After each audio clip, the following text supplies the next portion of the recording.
Assalamualaikum dan salam sejahtera. Saya Adibah binti Irman dari kelas PPS 29 akan membentangkan tentang topik 3 dan topik 4 khusus asas seni digital.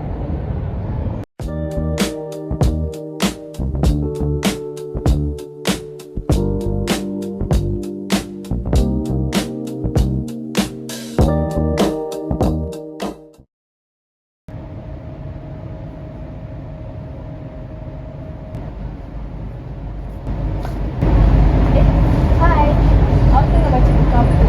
Hai, saya tengah baca buku tentang asas seni digital. Oh, kalau macam tu, boleh awak terangkan dekat saya tentang topik 3 dan topik 4? Saya kurang faham lah.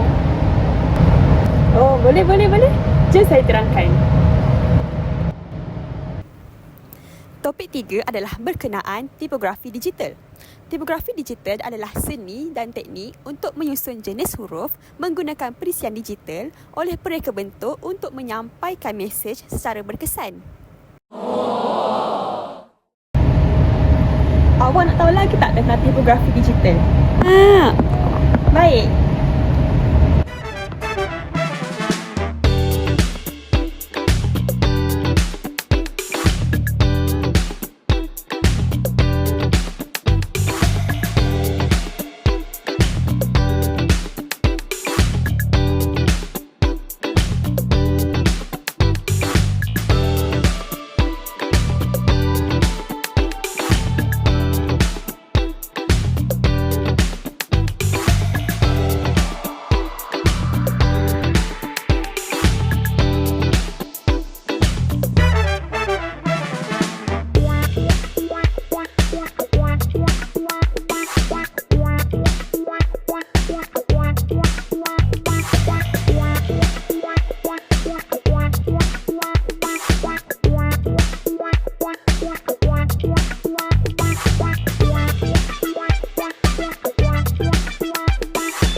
Oh, macam tu.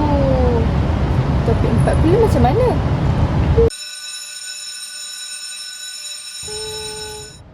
Alamak, perpustakaan dah nak tutup. Kalau macam tu, saya cerita topik 4 kat tempat lain lah. Jom. Sekarang kita sudah berada di luar perpustakaan. Awak masih nak tahu ke tentang topik 4 ni? Nak. Betul ni? Betul. Kalau macam tu, mari saya sambung. Topik 4 adalah berkaitan konsep reka letak digital.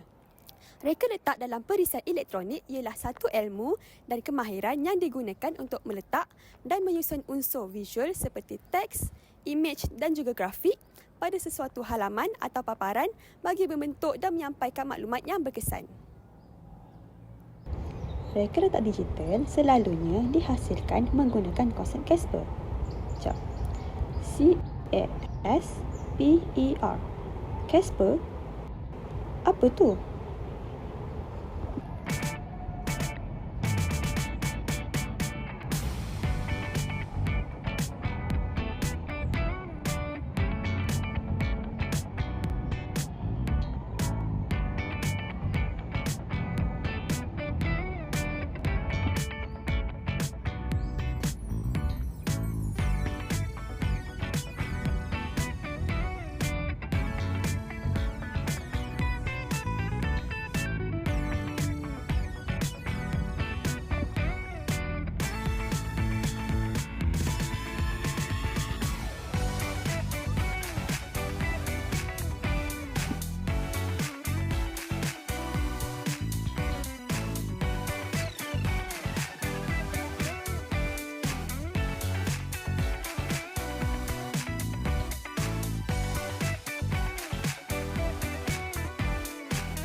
itulah penerangan untuk topik 3 dan topik 4.